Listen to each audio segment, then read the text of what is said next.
The wreck in the forest. The night was quiet. Too quiet. The kind of silence that makes even the wind seem afraid to blow. Ray had lived alone in the forest for 3 years now, far from cities, people, and all their noise. His small wooden cabin stood near a deep ravine, surrounded by trees older than any memory. A workshop sat next to it, filled with tools, old parts, and half-broken machines. He used to fix tanks and drones in the army. Now he just fixed whatever helped him survive. He liked the silence.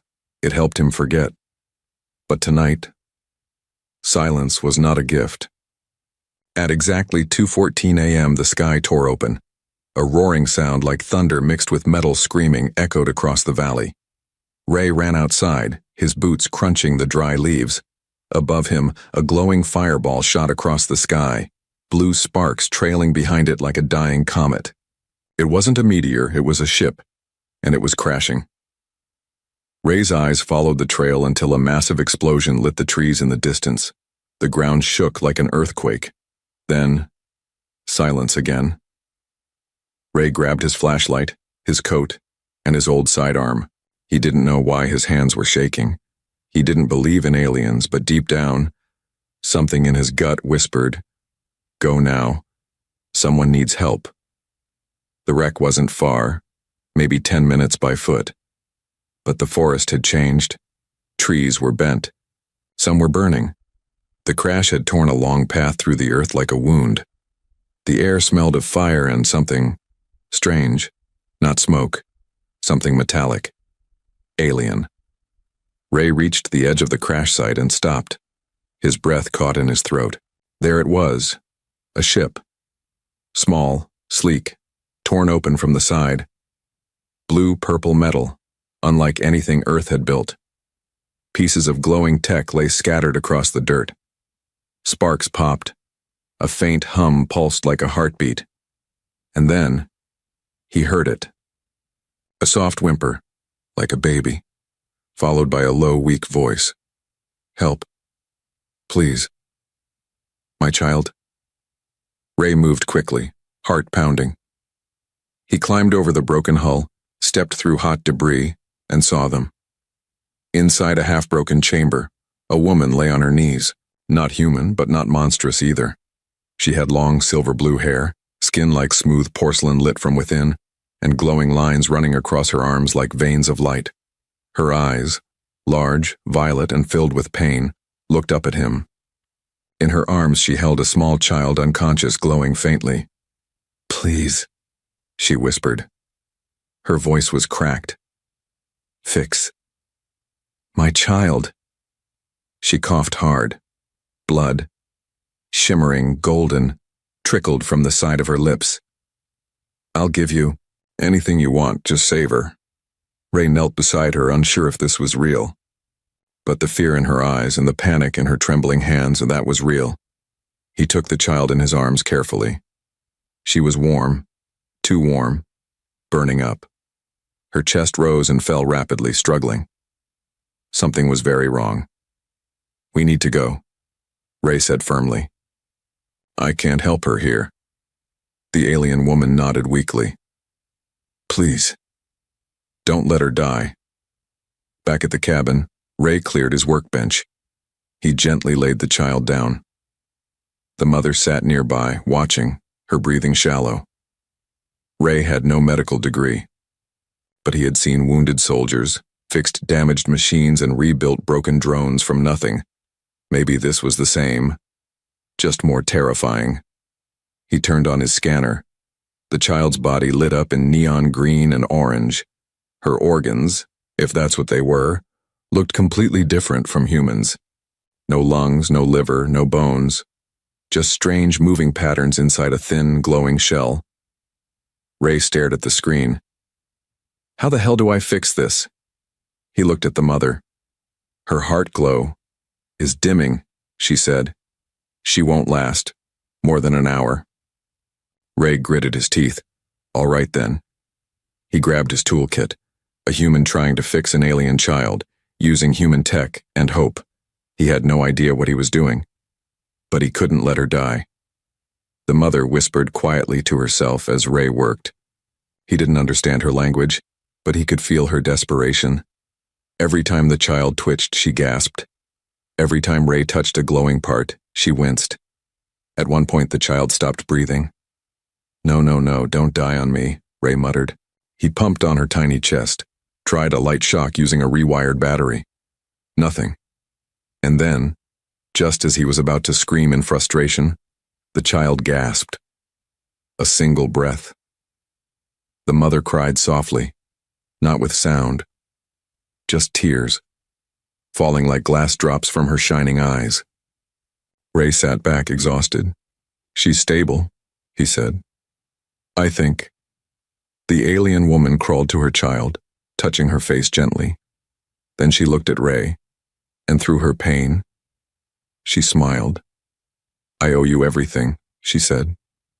My life, my child, my soul. Ray shook his head. Don't owe me anything. Just tell me the truth. She looked at him for a long moment. My name is Elira. I'm not from your galaxy. I ran from monsters who wanted my child. She is special, and now they will come here. Ray narrowed his eyes. So, I just fixed a glowing space baby, and now I have monsters coming to my doorstep? She nodded. Ray sighed. Of course. She has no time. Left Ray didn't sleep that night. He sat beside the glowing child, eyes locked on the scanner.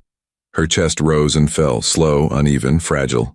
Every breath was a silent countdown, like a candle burning in the wind. Across the room, the alien mother lay on a soft bedroll he had placed near the heater. She was awake too, her violet eyes never leaving her daughter. Her face was calm now, but it wasn't peace. It was the stillness of someone who had cried all her tears and was now simply waiting. Ray wiped sweat from his forehead. He had used nearly every tool in his shop. Fused wires, modified circuits, even parts from an old hover drone. Still, he knew it wasn't enough. The girl's heart glow, that strange pulsing light in her chest, was still fading. He stood and walked to the mother. You said I bought her time. How much? She looked at him, slow and tired. Less than a rotation.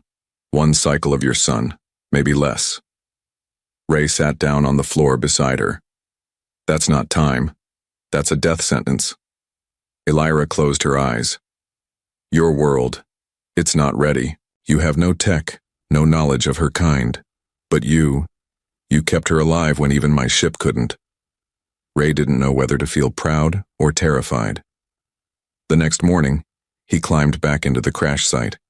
The wrecked ship hissed and moaned in the early light. He moved fast, cutting through twisted metal, grabbing every usable part. Alien glass, glowing tubes, crystal-like processors. Back at the cabin, he spread it all across his workbench like a puzzle from hell. Elira sat beside her daughter, whispering, something soft in a language that sounded like wind and water. Ray looked at her. I need help. Anything you know about her biology. What does she need? Elira's voice shook. She's called a lumenborn. Her kind are rare. Her body runs on radiant plasma, a kind of living light, but her core is broken. It's leaking. She needs a fusion seal. Ray stared. Lady, I have duct tape and copper wires. That's the best I've got. Elira stood slowly, limping. Then you must build something new. Use her ship's core shard. Merge it with your machines. She will die if you don't. Ray clenched his jaw. He wasn't an engineer anymore. He wasn't a hero. But right now, he was all she had. Hours passed. He soldered and rewired, tested and failed, again and again. The cabin grew hotter from overworked tools. Sparks flew. His hands bled, but he didn't stop. Each time the child coughed or twitched, his heart dropped. Elira sat frozen, watching in silent agony. By evening, Ray finally built something that looked possible. A small, glowing patch, alien crystal in the center, human machine wrapped around it. A hybrid pulse injector, he whispered to himself. I don't know if it'll heal her, or blow us all to hell. He turned to Elira. There's a chance she doesn't survive this. Elira looked at her daughter, then at Ray. She's already dying. At least give her a chance. Ray nodded. Hold her steady. He placed the device gently over the girl's chest, aligning it with the dimming glow. Elira held her tightly, her hands trembling. Ray took a deep breath and flipped the switch for a moment. Nothing. Then, flash. A burst of light shot through the cabin. The girl arched back, eyes wide, her body lifted slightly from the table, suspended in a strange energy field. Ray stepped back, shielding his eyes. The device began to hum, then sing, low at first, then brighter, sweeter, like a melody from a place not meant for Earth. And then, stillness. The girl collapsed back into her mother's arms. Ray ran to the scanner, heart rate, steady, glow, rising. She's alive, he whispered. She's really alive. Elira fell to her knees, sobbing silently. She kissed her daughter's forehead and then looked at Ray. You did it. You gave her life again. Ray shook his head. No. You kept her alive long enough to matter. I just helped her cross the line. But the victory was short. A loud beep echoed from the scanner. A new signal. Ray looked at the screen. That's not good. Elira stood, eyes wide. It's a beacon. My ship's crash activated a trace. They've found us. Ray turned pale. Who's they? She answered with one word. Hunters. Outside, the wind began to howl, and far above the forest. Something dark moved through the clouds. Alien biology. Human heart night returned, but it didn't bring silence this time. There was a weight in the air now, a hum that Ray could feel in his bones, like something unseen was watching, waiting. Inside the cabin, the girl now slept peacefully. Her tiny chest glowed with a soft, steady light. The hybrid patch pulsed gently over her heart. It worked, for now. Ray sat near the doorway, shotgun in hand, eyes scanning the dark trees. Every rustle made his finger twitch. He wasn't sure if it was nerves or instinct.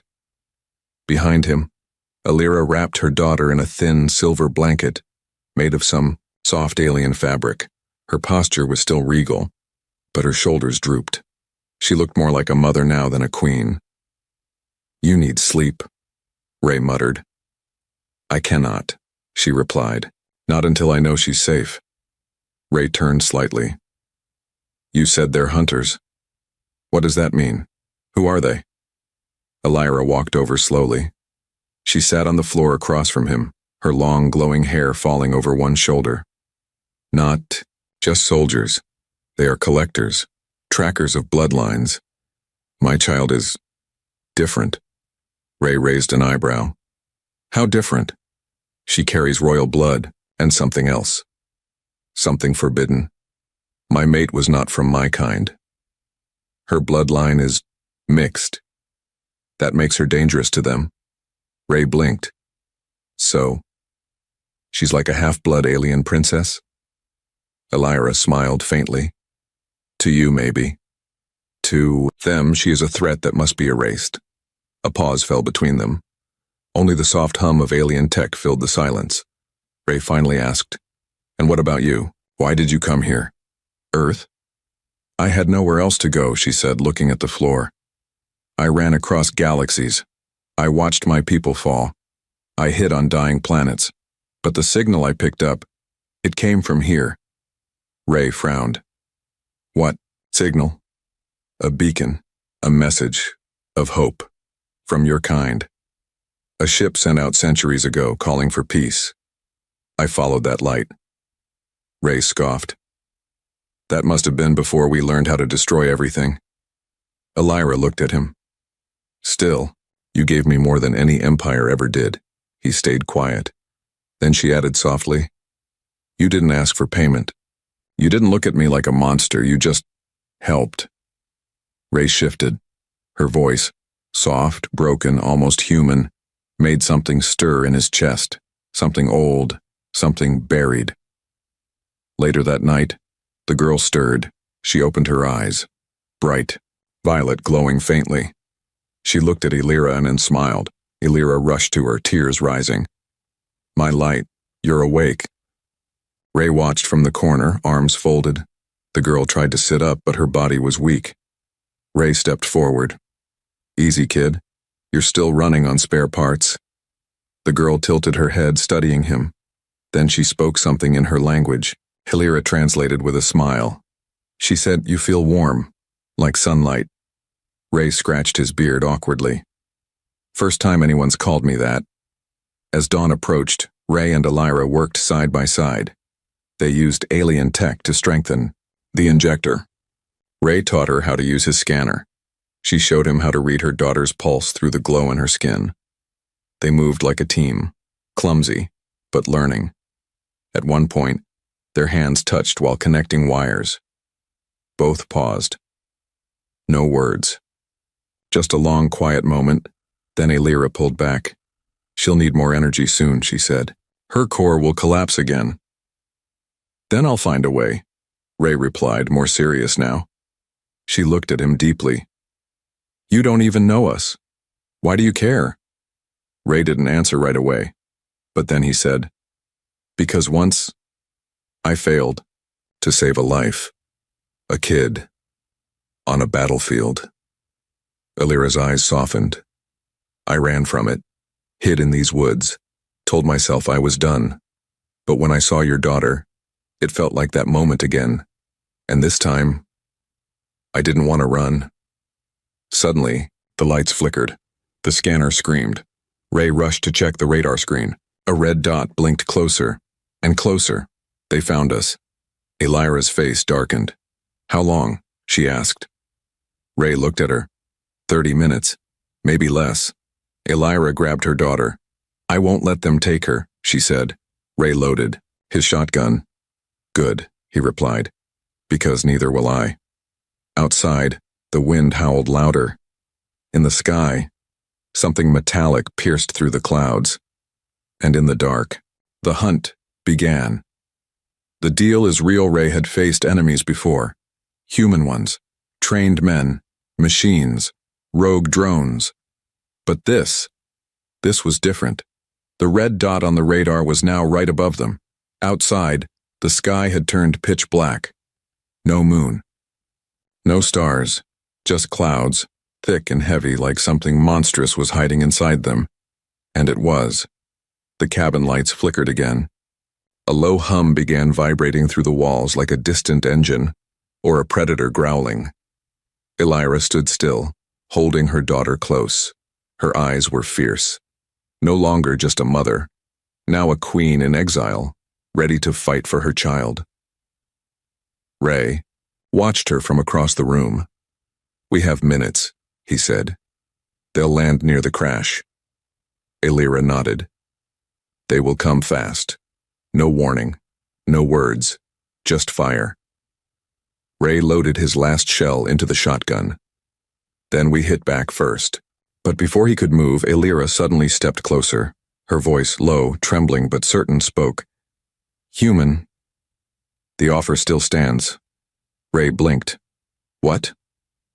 "If you help me protect my child," she said, eyes glowing faintly, "I will give you what your kind desires most, anything. Power, pleasure, a throne among stars." Ray stared at her.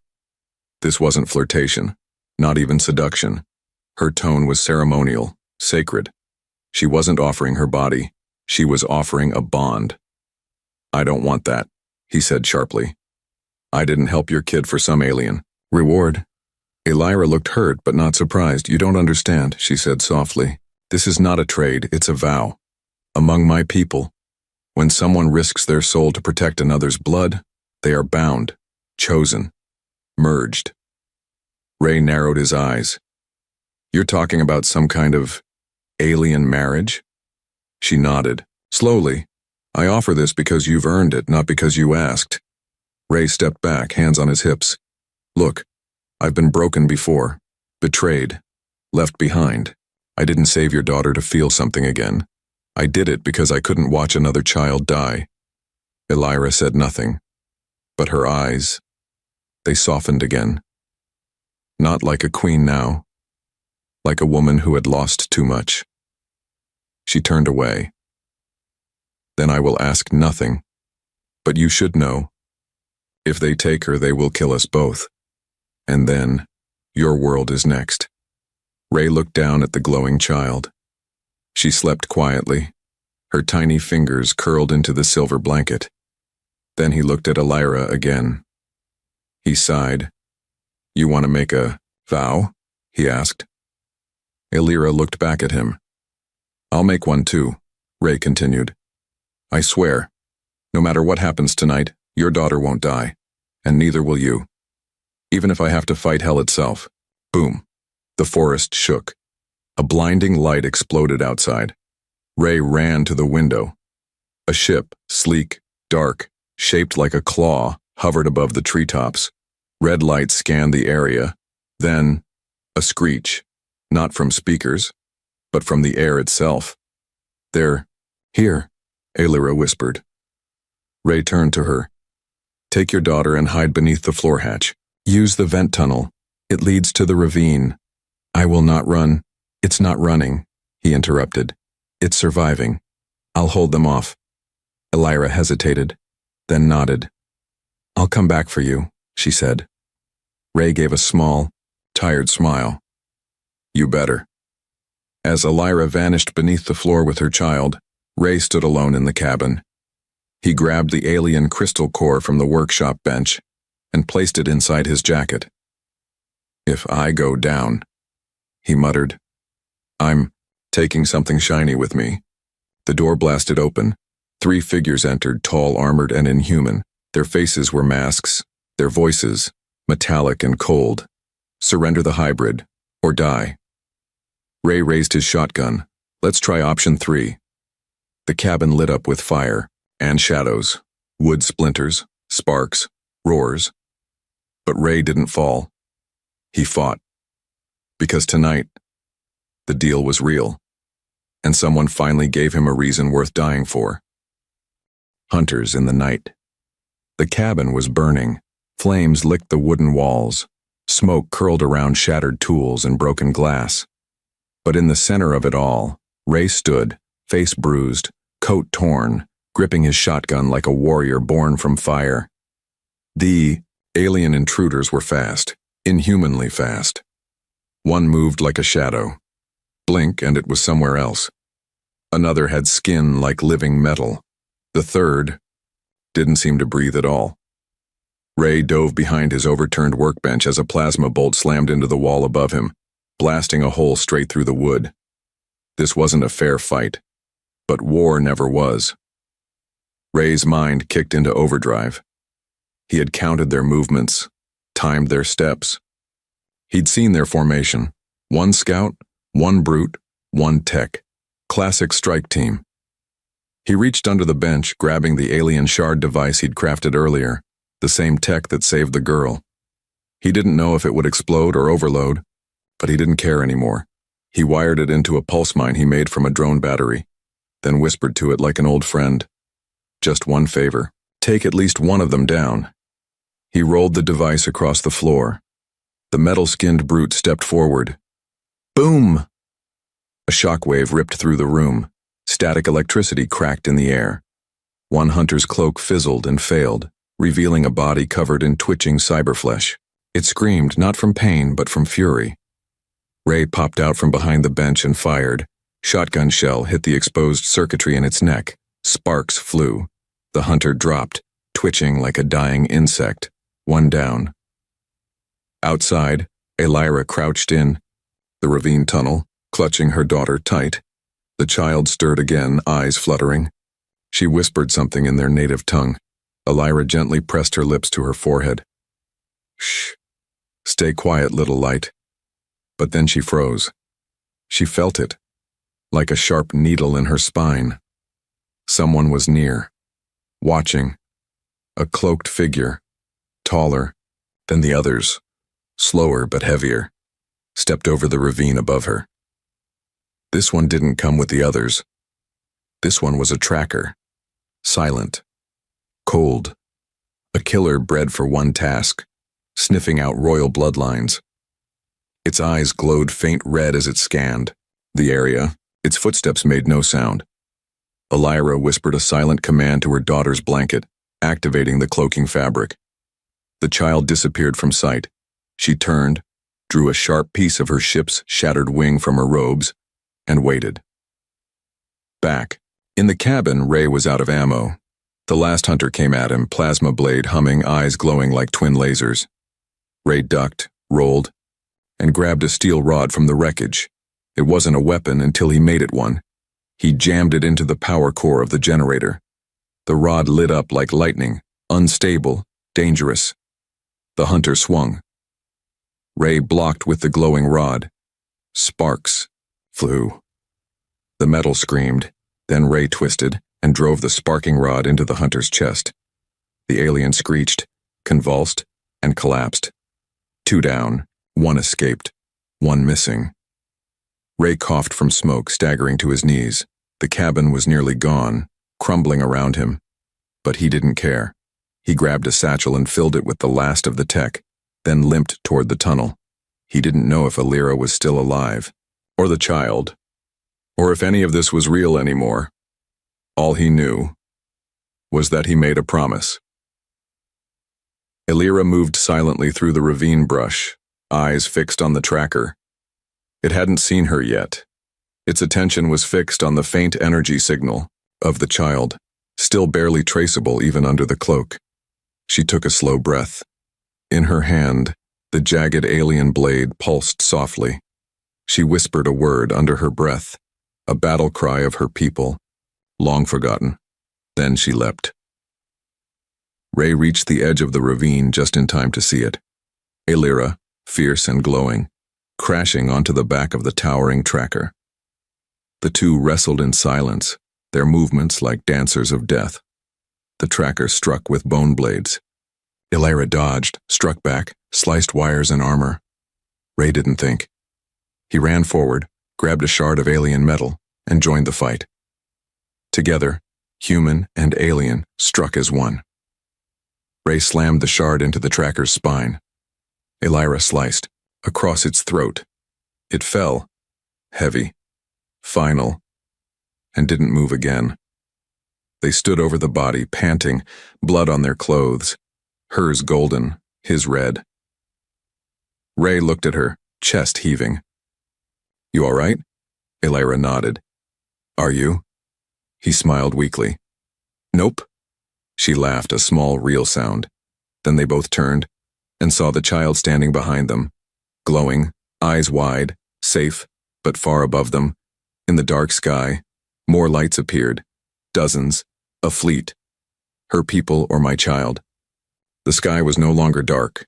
It was glowing, red, blue, gold. Not from stars, but from ships. Dozens of them, silent and massive, like titans descending from the heavens. Ray stood still, breath frozen. The trees trembled under the pressure of the low-flying vessels. These weren't just hunters. These were royal-class warships, Elira's people.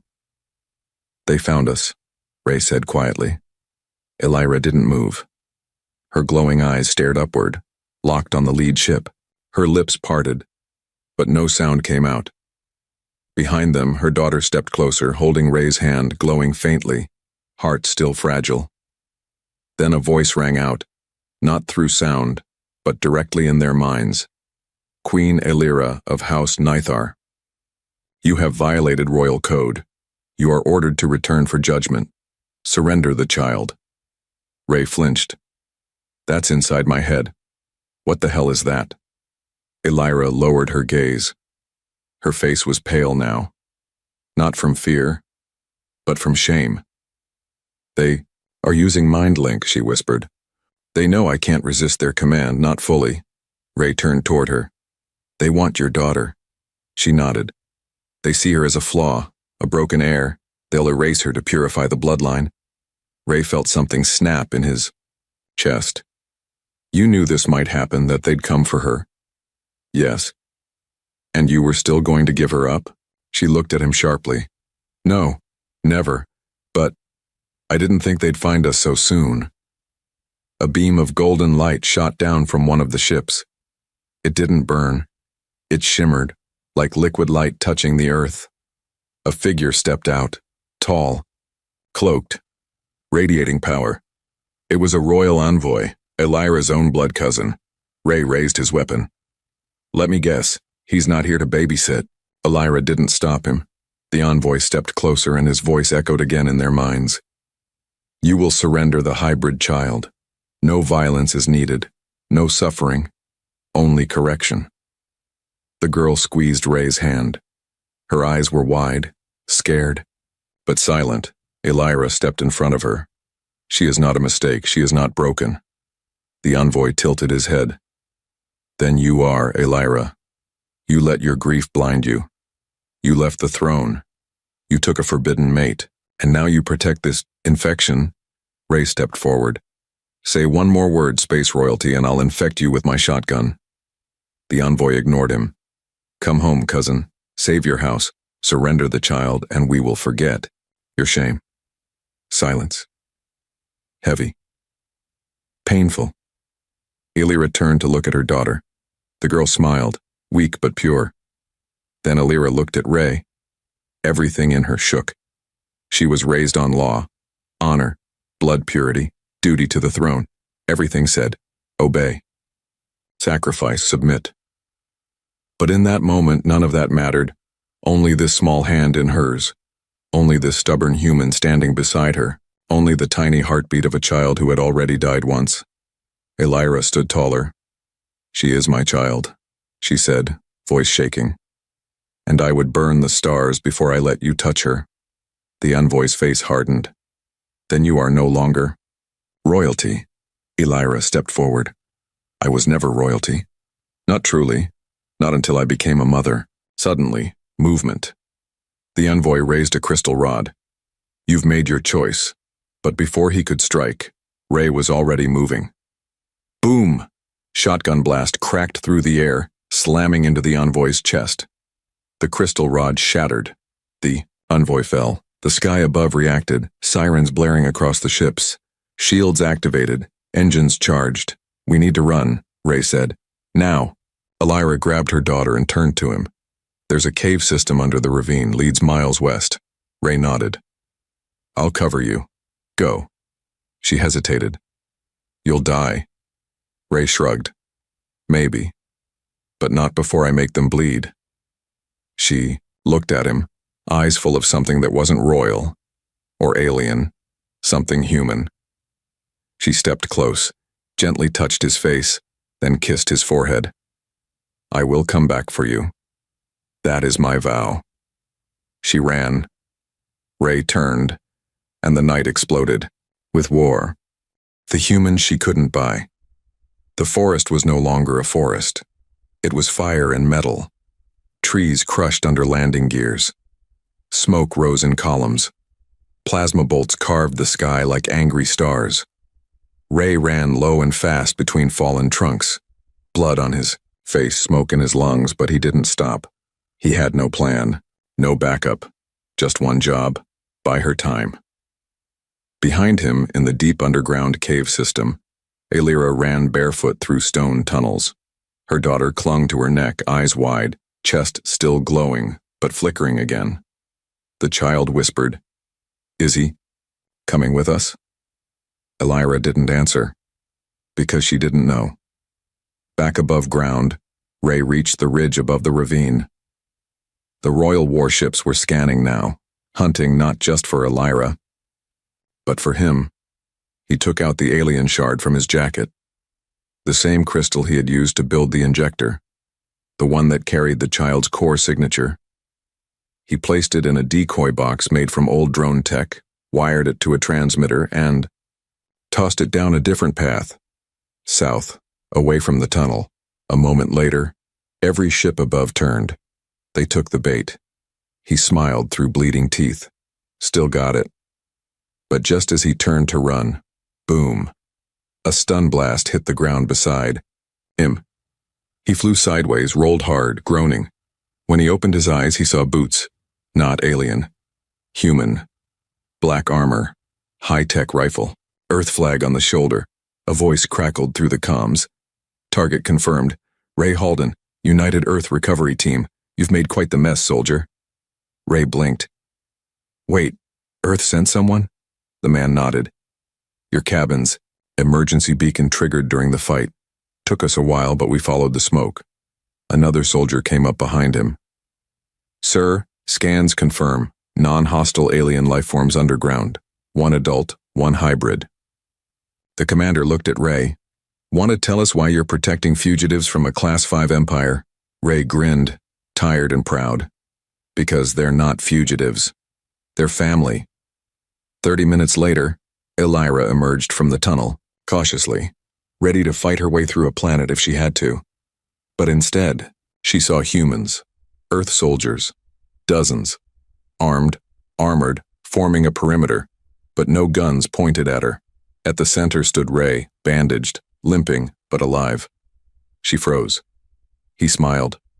Told you I'd be here. She dropped the bag, ran to him. They didn't hug. They just stood, foreheads touching, saying everything without saying a word. The child stood beside them, looking at the Earth soldiers. Are they going to take me? Ray knelt beside her. No one's taking you, kid, not anymore. One of the officers stepped forward. We don't harm refugees, especially ones that bring down half an alien fleet. The girl smiled, softly, weakly, but for the first time, freely. 2 days passed. The warships retreated. Not defeated, just shamed. Their queen had chosen Earth. Their bloodline had been saved. By a human. In space politics, that was worse than death. Earth's officials filed the incident as a classified biotech accident. But everyone on that mountain knew what really happened. Ray became a ghost in the system again. Elira became something Earth had never seen before, a living link between galaxies. And the girl? She healed, slowly, but surely. Her heart glow brightened with each sunrise. One morning, as the sun climbed through the trees, Ray sat on the porch of his rebuilt cabin. Elira sat beside him, sipping tea. The girl played with a flower that shimmered with her touch. Elira leaned in. Do you regret it? Ray looked at her. All I regret is not meeting you sooner. She smiled. You're a strange man. You offered me the stars, he said, but I only ever wanted peace. And now? He reached out, gently, touched her hand. Now, I want a family. Elira looked at the child, then back at him. You already have one. They sat in silence for a while, just watching the girl. No thrones, no ships, no deals, just a new life. Born from war, stitched by love, protected by choice, because in the end, she couldn't buy him, because he had already given her everything for free.